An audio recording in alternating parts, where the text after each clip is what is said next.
برای نخستین بار برنامه ظرفیت‌سازی مفتشین و کارمندان تکنیکی و مسلکی توسط سازمان آیاتا در انستیتوت هوانوردی ملکی آغاز شد.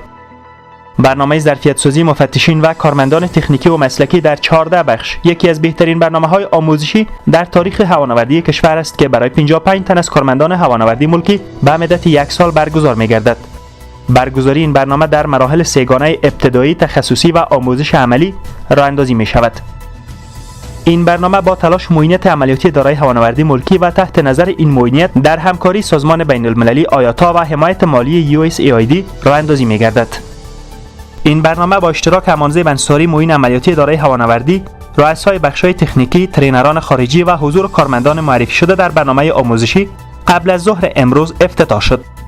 امانزیب انصاری معین عملیاتی اداره هوانوردی ملکی با ابراز خرسندی از راه‌اندازی برنامه ارتقای ظرفیت این گام را دستاورد مهم و بی‌پیشینه در تاریخ هوانوردی کشور عنوان کرده افزود تطبیق آن جایگاه اداره هوانوردی ملکی را در راستای خودکفایی کادر مسلکی بلند می‌برد.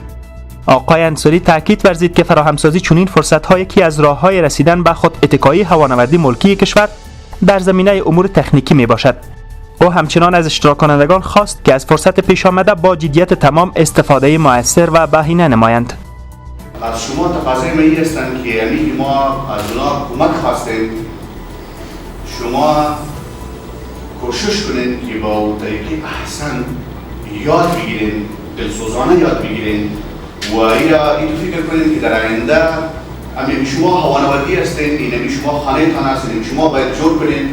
در همین حال محمد نسیم صمیم رئیس انستیتوت هوانوردی ملکی و انجینیر استانکزی رئیس مسئولیت پرواز نیز از برگزاری این برنامه ابراز قدردانی نموده آن را در زمینه معیاری سازی این اداره با الزامات سازمان بین‌المللی ایکاو مؤثر می‌دانند. مزار تشکری می‌کنم از کمپانی تدراتک و از دوستای آیتای ما که با ما همکاری می‌کنند با پارسان در این شرایط دشوار کشور ما حاضر هستند در کنار شما آموزش‌های بسیار بلند برای شما انتقال بدن. برنامه ظرفیت‌سازی مفتشین و کارمندان تکنیکی و مسلکی تا پایان سال 2021 جریان خواهد داشت که در این مدت 55 تن از کارمندان تکنیکی و مسلکی در 3 دوره آموزشی با فراگیری مهارت‌های مسئولیتی و تکنیکی که در عملیات پرواز کاربرد دارد تحت نظر ترینران خارجی که از طرف سازمان حمل و نقل بین‌المللی آیاتا معرفی شدند به شکل نظری و عملی می‌پردازند.